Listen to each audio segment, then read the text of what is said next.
Cracolândia, o retrato do caos. Olá e bem-vindo ao canal Metrube. Tudo certo por aí? Hoje temos mais um vídeo muito interessante para compartilhar com você. Aqui no canal Metrube, sempre abordamos os mais diversos temas e assuntos. E por isso, resolvemos tratar de um assunto muito sério em nosso vídeo de hoje. Vamos falar sobre a Cracolândia, o retrato do caos.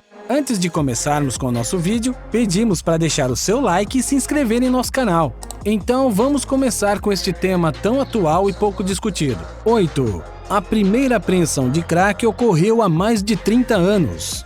No dia 22 de junho de 1990, ocorreu o que seria mais tarde conhecida como a primeira apreensão de crack na cidade de São Paulo, bem perto da região hoje conhecida como Cracolândia. Praticamente desconhecida na época, o crack já fazia parte da rotina de muitos jovens da cidade.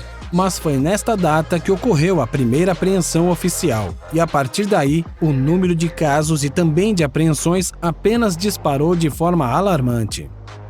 7. O crack é a cocaína solidificada. Para quem já ouviu falar muito nesta droga com um alto nível de dependência, mas que não sabe do que se trata, o crack é na verdade um substrato da cocaína. Ou seja, ele resulta da conversão da pasta da cocaína em uma base livre quando é misturada com bicarbonato e água. Essa mistura é aquecida para que possa ser utilizada pelo usuário. O crack pode ser injetado pela veia ou fumado com o uso de cachimbos. 6. A segunda droga mais viciante do mundo. O crack encontra-se constantemente nos holofotes da mídia, principalmente pela existência da Cracolândia em São Paulo. Mas a verdade é que essa droga está espalhada pelo mundo todo. Os seus números são sempre alarmantes e muito altos, principalmente entre as populações mais carentes, como os sem-teto e moradores de rua. Em termos de vício, o crack perde apenas para a heroína. Entretanto, o crack é de longe a droga mais popular e a mais utilizada por um fator importante. É uma droga barata e de fácil acesso. 5. Por que é tão difícil largar o uso do crack? Como dissemos anteriormente, o crack possui um alto nível viciante, perdendo apenas para a heroína.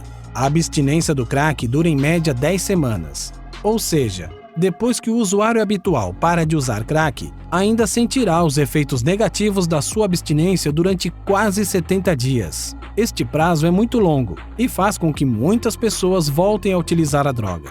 Psiquiatras especializados nos usuários, que são chamados de adictos na medicina, afirmam que a única maneira do uso de crack ser controlado é através de um acompanhamento dos efeitos da abstinência e do uso correto dos medicamentos para tanto.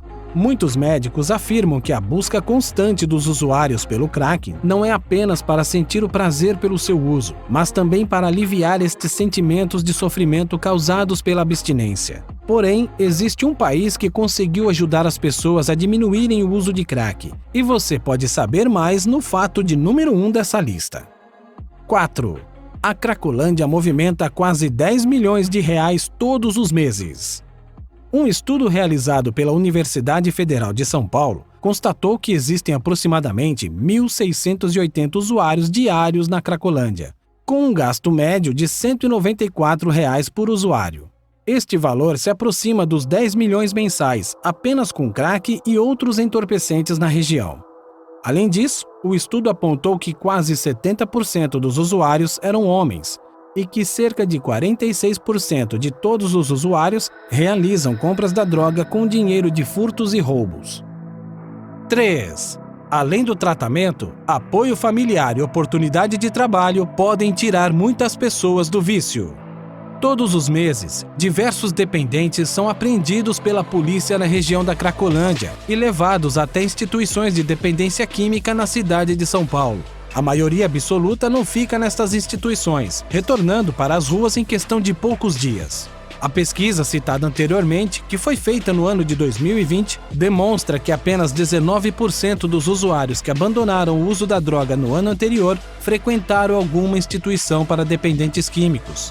Outros 33% relataram que conseguiram abandonar o vício com a ajuda e o suporte de seus familiares e amigos. E mais de 44% dos usuários que abandonaram o crack em 2019 informaram que conseguiram largar o vício após conseguirem um trabalho. Por isso, estes 3 fatores devem ser levados em conta como forma de suporte para os dependentes. Além disso, existe outro fator interessante que deve ser levado em conta, e ele será apresentado no próximo fato da nossa lista. 2. A Cracolândia não pode ser resolvida como um caso de polícia. Desde 1990, quando o primeiro usuário de crack foi apreendido, o número de apreensões e usuários apenas aumentou. Na década de 90, os usuários de crack começaram a se estabelecer na região próxima do antigo terminal rodoviário da Luz. De lá para cá, prefeito após prefeito prometeu que sabia como resolver o problema de uma vez por todas. Vários prefeitos recorreram a medidas policiais para coibir e prender todos os usuários da região. É óbvio que todas estas medidas falharam, apenas fazendo com que os usuários de crack mudassem de uma região para outra. Tratar o usuário de crack como um criminoso jamais vai resolver a situação, a menos que os políticos da cidade comecem a tratar estas pessoas como elas realmente são, dependentes químicos que necessitam de ajuda e de apoio para largarem este vício tão forte. 1. Existe um país que parou de tratar dos seus dependentes químicos como criminosos. Portugal resolveu ir na contramão do mundo inteiro e começou a tratar dos dependentes químicos como pessoas doentes, que precisam de um tratamento e não de cadeia. Por isso, Portugal resolveu apostar em uma nova abordagem: descriminalizar completamente todas as drogas em até 10 doses por pessoa. Ou seja, nenhuma pessoa pode ser presa por usar ou portar até 10 doses de algum tipo de droga. Entretanto, engana-se quem acha que isso significa que usar drogas livremente nas ruas de Portugal é permitido. Se você for pego utilizando alguma substância considerada entorpecente, poderá receber uma multa, dependendo da quantidade. Em seguida, será encaminhado para um programa do governo que tem como objetivo o de auxiliar a pessoa a largar o vício. Mas e se essa pessoa se recusar a fazer isso? Sem problemas. O próprio governo oferecerá agulhas esterilizadas, informações sobre HIV e hepatite e até mesmo testes de laboratório para os usuários que querem saber mais sobre as substâncias que utilizam.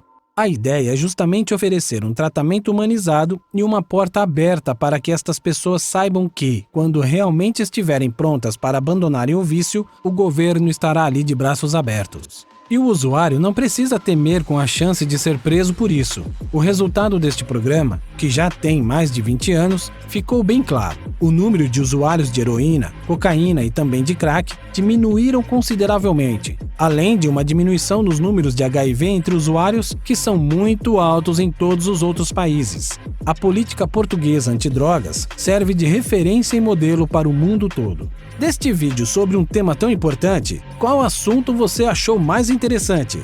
Sobre o crack ser a cocaína solidificada? Sobre a política pública de Portugal? Esperamos que tenha gostado deste vídeo. Pedimos que deixe o seu like e também faça a sua inscrição no canal para nos ajudar a fazer novos vídeos. Além disso, deixe o seu comentário aí embaixo sobre o que achou deste vídeo e também deixe a sua sugestão para nossos vídeos futuros. Estamos sempre de olho para saber a sua opinião. Agradecemos novamente pela sua companhia e nos vemos na próxima. Um abraço!